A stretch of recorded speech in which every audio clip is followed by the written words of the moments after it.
بڑا شور تھا، بڑا غلغلہ تھا، خوب خبریں چل رہی تھی کہ امریکہ ایران پر حملہ کرنے جا رہا ہے، لیکن حملہ اچانک رک گیا۔ کیوں رکا؟ کس وجہ سے رکا؟ بہت ساری وجوہات بیان کی جاتی ہے۔ یہ بھی کہا جاتا ہے کہ امریکی صدر ٹرمپ صاحب کی کال آ گئی کہ بھئی حملہ روک دو۔ حملہ روکنے کے پیچھے بہت ساری وجوہات بیان کی جاتی ہے۔ یہ بھی کہا جاتا ہے کہ سعودی عرب اور گلف ممالک نے منع کیا کہ ابھی حملہ کریں گے تو وہ پھر فارس کی جو کھاڑی ہے اس کو بند کر دیں گے اور تیل کے سلسلے میں کرائسس آ جائے گا، دنیا میں مندی آ جائے گی۔ یہ بھی ان پٹ ہے، خبر ہے کہ ایران کے سلسلے میں خبر یہ لگ گئی تھی کہ ان کے پاس کچھ خاص ہتھیار ہے، اسی وجہ سے حملہ نہیں کیا جائے گا۔ لیکن حقیقت یہ ہے کہ آج نہیں تو کل، کل نہیں تو پرسوں، وہ وقت آئے گا جب بھی وہ وقت ہوگا، ایران پر تو حملہ ہوگا اور ایران پر حملہ ہونا ہی ہے۔ میں ان وجوہات کی بنیاد پر نہیں کہہ رہا ہوں کہ یہ جو ظاہری اسباب ہے، ایران کے پاس تیل ہے اور اس کے تیل کو حاصل کرنا ہے، اس وجہ سے حملہ ہونا ہے، یا ایران ایک اسلامک نظام کی گفتگو کرتا ہے تو اسلامک سسٹم اور اسلامک نظام یعنی سیاست مع الاسلام، السیاسہ مع الاسلام، یعنی سیاسی اسلام، ایک ہے انفرادی اسلام۔ انفرادی اسلام تو ان لوگوں کو بہت پسند ہے، اسی لیے ان لوگوں نے جمہوریت لایا ہے کہ ایک جمہوری نظام ہو۔ جمہوریت اور سیکولرزم کے سلسلے میں مستقل گفتگو کرنے کی ضرورت ہے۔ جمہوریت کا صحیح معنی ہے لادینیت، لا مذہبیت، یعنی کوئی مذہب نہیں، کوئی دین نہیں، انسانوں کی طرف سے بنایا ہوا قانون انسانوں کے لیے کام کرے گا، کوئی شریعت کا قانون وہاں پر نہیں چلے گا۔ اسی کو لا مذہبیت بولا جاتا ہے، لا دینیت بولا جاتا ہے، جمہوریت بولا جاتا ہے۔ تو یہ جو جمہوری نظام ہے، اس جمہوری نظام کو نافذ کرنے کے لیے اور اس جمہوری نظام کو پوری دنیا پر لانے کے لیے ایک بات یہ کہی گئی ہے کہ مذہب کے سلسلے میں آزادی ملے گی کہ ہر آدمی اپنے اپنے مذہب پر عمل کرے اور جمہوری نظام کے تحت اس ملک میں سسٹم کو چلایا جائے۔ تو ایران کے اندر تو ایک وہ یہ کہتے ہیں کہ جمہوریت نہیں ہے۔ خیر، ایران کا اپنا ایک سسٹم ہے، ایران کے سسٹم پر بھی گفتگو کرنے کی ضرورت ہے کہ وہ کون سا سسٹم ہے، مقبول ہے، محبوب ہے کہ مردود ہے، اس سسٹم پر بھی گفتگو کرنے کی ضرورت ہے۔ الغرض ابھی ہم جو گفتگو کر رہے ہیں وہ یہ کہ امریکہ نے ایران پر حملہ نہیں کیا تو کیا آگے بھی حملہ نہیں کرے گا؟ نہیں، امریکہ ایران پر حملہ کرے گا، اور ایران پر حملہ اس وجہ سے کرے گا کہ ایران اسلامی سیاست کر رہا ہے، ان کے حساب سے، ان کی شریعت اور ان کی جو فقہ ہے اس فقہ کے حساب سے وہ اسلامی سیاست کر رہا ہے، اور پورے ورلڈ میں کہیں پر بھی اگر اسلامی سیاست کیا جائے تو یہ جو باطل طاقتیں ہوتی ہیں ان کو پسند نہیں آتا ہے۔ ایک تو بنیادی وجہ یہ ہے، اور ایک دوسری بنیادی وجہ ہے، اس بنیادی وجہ پر اہل سنت والجماعت کا بھی عقیدہ ہے، اور ہو نہ ہو مجھے ایسا لگتا ہے کہ شیعہ حضرات کا بھی عقیدہ ہوگا۔ اگر ان کے علماء سے میری گفتگو نہیں ہوئی ہے، ان کے علماء سے گفتگو ہوگی تو اس سلسلے میں وضاحت سامنے آ جائے گی۔ لیکن اہل سنت والجماعت کا عقیدہ ہے۔ وہ عقیدہ کیوں ہے؟ وہ عقیدہ اس وجہ سے کہ حدیث میں آیا ہے۔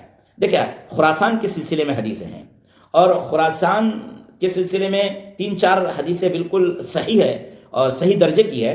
تو میں سوچ رہا ہوں کہ دیکھ کر ان حدیثوں کو میں پڑھ دیتا ہوں اور اس کا ترجمہ کر دیتا ہوں، پھر ہم آگے کی گفتگو کریں گے، چونکہ وہ تمام حدیثوں کو یاد رکھنا مشکل کام ہے اور میں اتنا حافظے کا قوی نہیں ہوں کہ اس کو یاد رکھوں، تو میں اس کو بالکل لکھ لیا ہوں میں، اور اس کو دیکھ کر کے پڑھ دیتا ہوں اور ترجمہ بھی کر دیتا ہوں۔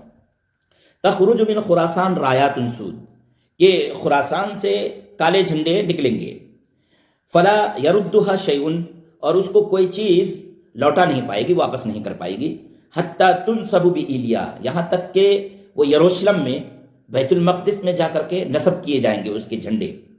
تو یہ ایک حدیث ہے۔ اب یہ جو خراسان ہے، خراسان کا علاقہ کیا ہے، اس موضوع پر ہم کون کون سا علاقہ آتا ہے اس پر ہم آگے گفتگو کریں گے۔ ایک دوسری حدیث ہے، اچھا یہ حدیث جو میں نے پہلے پڑھی ہے یہ ترمذی شریف کی حدیث ہے کہ بیت المقدس تک خراسان کا وہ لشکر پہنچے گا اور بیت المقدس کو بھی اپنے حوالے کر لے گا، اپنے تسلط میں کر لے گا، اپنے قبضے میں کر لے گا۔ تو ایک لشکر تو یہ ہے جو خراسان سے نکلے گا۔ دوسرا، اذا رأیتم الرایات السود من خراسان فاتوها، کہ جب تم خراسان سے کالے جھنڈے کے لشکر کو نکلتے ہوئے دیکھو تو ان کے پاس آنا، فإن فیہا خلیفۃ اللہ المہدی، اس میں اللہ کے خلیفہ حضرت مہدی علیہ السلام ہوں گے، یعنی اس لشکر میں، اور اس لشکر کی قیادت کر رہے ہوں گے۔ تو ایک حدیث یہ ہے، یہ سنن ابن ماجہ کی حدیث ہے۔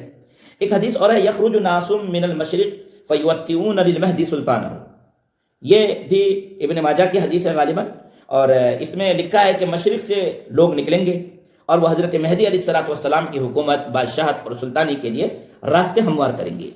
اور ایک حدیث ہے جو بالکل واضح ہے، اور اس حدیث میں لکھا ہے کہ تکون ملحمۃ بخراسان لم یر الناس مثلھا قط، کہ ایک ملحمہ عظمیٰ ہوگا، عظیم جنگ ہوگی خراسان میں، لوگوں نے اس جیسی جنگ اس سے پہلے کبھی نہیں دیکھا ہوگا۔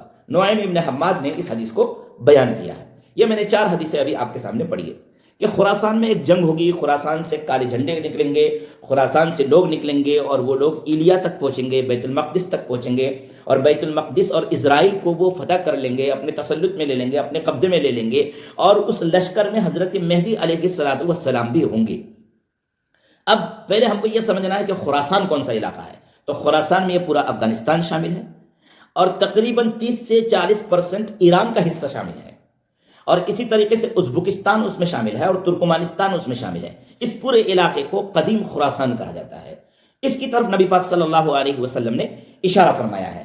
تو اب ہمیں بات یہاں پر یہ سمجھنی ہے کہ خراسان میں جو جنگ ہوگی، کہ تکون ملحمۃ بخراسان، کہ خراسان میں ایک بڑی جنگ ہوگی، لم یر الناس مثلھا قط، اور لوگوں نے اس سے پہلے اس طرح کی کسی جنگ کا مشاہدہ نہیں کیا ہوگا، دیکھا نہیں ہوگا کہ اس طرح کی کبھی وہاں پر کوئی جنگ ہوئی ہے۔ تو وہ ایران ہے۔ اس حدیث سے یہ پتہ چلتا ہے کہ وہ ایران ہے۔ تو کیا ایران جنگ سے بچ جائے گا، یا ایران میں جنگ واقع نہیں ہوگی؟ ایسا نہیں ہو سکتا ہے۔ ایران کے ساتھ جنگ ہوگی۔ ایران کا موجودہ جو اسلامی سسٹم اور نظام ہے، اس نظام کو توڑنے کی ہر ممکنہ کوشش کی جائے گی، لیکن یہ کہ کیا اس جنگ میں ان کو شکست ہو جائے گی، یہ ضروری نہیں ہے۔ ایک اور لمبی حدیث ہے، اس پر ہم انشاءاللہ دوسرے موقع پر آپ کو بتا دیں گے۔ اس حدیث میں بضابطہ یہ بتایا گیا ہے کہ نہیں انہیں فتح حاصل ہوگی، اور اس کے بعد وہ حضرت مہدی علیہ السلام کو وہ فتح یابی سونپ دیں گے۔ ایک حدیث ایسی بھی ہے، تو وہ ابن ماجہ کی حدیث ہے۔ ہم اس حدیث کو بھی انشاءاللہ اگلی کسی ویڈیو میں اور کسی موقع سے بیان کر دیں گے۔ لیکن یہ کہ یہ جو موجودہ حالات ہے، ان موجودہ حالات میں جو یہ جنگ کے آثار نمایاں ہے، تو کیا یہ جنگ واقعی ہوگی کہ نہیں ہوگی؟ تو میرا یہ تجزیہ ہے، میرا یہ تبصرہ ہے، اور میرا یہ ماننا ہے کہ یہ جنگ ہو کر کے رہے گی، یہ جنگ ہونی ہی ہے، اور یہ جنگ ہونے کے بعد ہی وہ حالات پیدا ہوں گے۔ اب وہ ضروری نہیں ہے کہ وہ جنگ ابھی ہو جائے، کل ہو جائے، پرسوں ہو جائے، یا 2-4 سال میں ہو جائے، یا 10-15-20 سال میں ہو جائے۔ ممکن ہے 10-15-20 سال میں وہ جنگ نہ ہو، اگلے 50 سال میں ہو جائے، ممکن ہے، لیکن وہ جنگ ہوگی۔ اس جنگ سے نہ ایران بچ سکتا ہے، نہ باطل طاقتیں بچ سکتی ہے۔ وہ جنگ ہو کر کے رہے گی، اور اس جنگ کے بعد پھر وہ مشرق سے لوگ نکلیں گے، اور بیت المقدس تک اور اسرائیل تک، اور یہ بھی جو باطل طاقتیں جو بھی دندنا رہی ہے وہ سب تک پہنچیں گی۔ یہ باتیں ہم سلسلہ وار اس لیے کر رہے ہیں کہ لوگ علم میں آئے، لوگ روشنی میں آئے، لوگ اس وضاحت سے باخبر ہوں کہ دنیا میں جو کچھ بھی ہو رہا ہے وہ ایسا نہیں ہے کہ یوں ہی ہو رہا ہے، اس کے پیچھے نبی پاک صلی اللہ علیہ وسلم کی پیشن گوئیاں ہیں۔ اللہ رب العزت ہمیں نبی پاک صلی اللہ علیہ وسلم کی پیشن گوئیوں کو سمجھنے کی توفیق، ہمت، طاقت